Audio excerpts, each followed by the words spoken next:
Ypres is a Belgian town with about 35,000 inhabitants, with a beautiful medieval architecture, but famous because here was fought a huge battle during the First World War.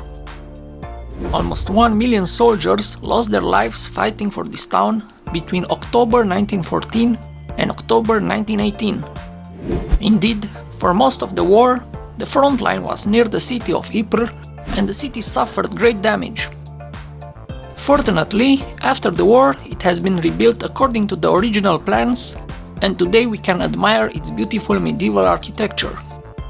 Stay tuned to find more interesting things about the history of Ypres and what you should visit if you come here. But first, if you are new to our channel, don't forget to subscribe and turn on the notification bell for more amazing videos. Ypres is an ancient town mentioned by this name for the first time in 1066, probably named after the river Ypres, on the banks of which it was founded. The city is known with different names in French, Dutch, West Flemish and German.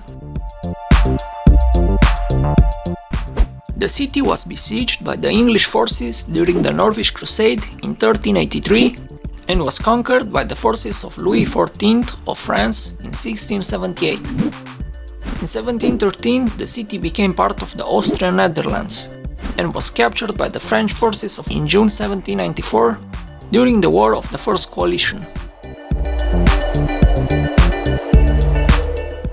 The city was occupied by the Germans on the 7th of October 1914, but reconquered by the Entente troops only 6 days later. From that moment on, the Germans remained close to the city, trying to capture the Ypres salient until October 1918.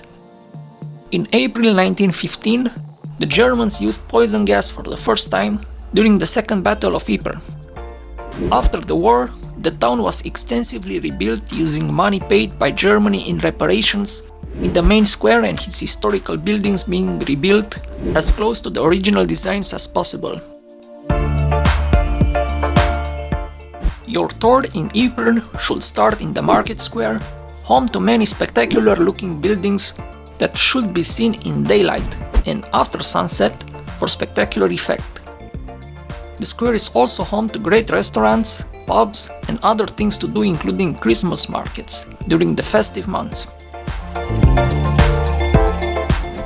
Here is the imposing cloth hall, built in the 13th century and one of the largest commercial buildings of the Middle Ages.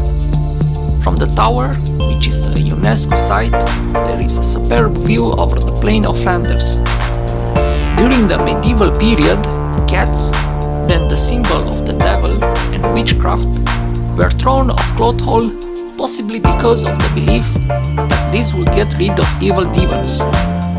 Today, this act is commemorated with the triennial cat parade through town. The large hall on the first floor is open to visitors and houses the In Flanders Fields Museum, dedicated to the heavy fighting of the First World War. Exhibits include uniforms and equipment of all the armies, some architectural remains of the Lakenhalle, and pictures of old Ypres.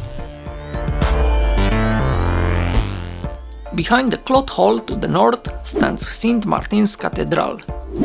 This Gothic church was originally built in the 13th century, with its south entrance and tower added in the 15th century.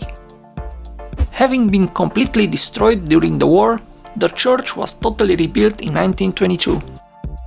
Its large-scale proportions are reminiscent of the monumental French cathedrals, with a tower 102 meters high.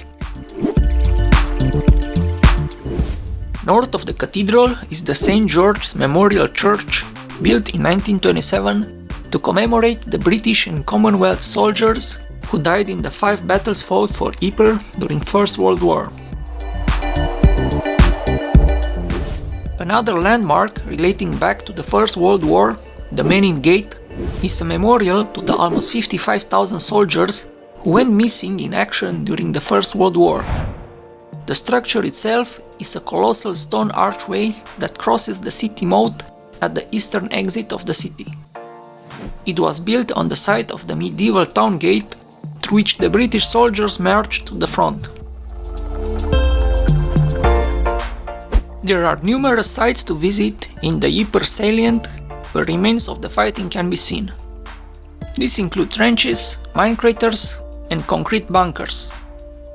170 war graves, both of the Allied side and the Central Powers, can be visited outside Ypres. The largest number of dead are at Grote Markt German War Cemetery and Quincas Commonwealth War Cemetery. Ypres is also the home of the Belgian Ypres Westhoek Rally. Other attractions of the city include the Belle Almshouse and the Stedelijk Museum with art from the 19th century. If you know other interesting stuff about the city of Ypres, let me know in the comment section. And if you enjoyed this video, please hit the like button and share this video with your friends.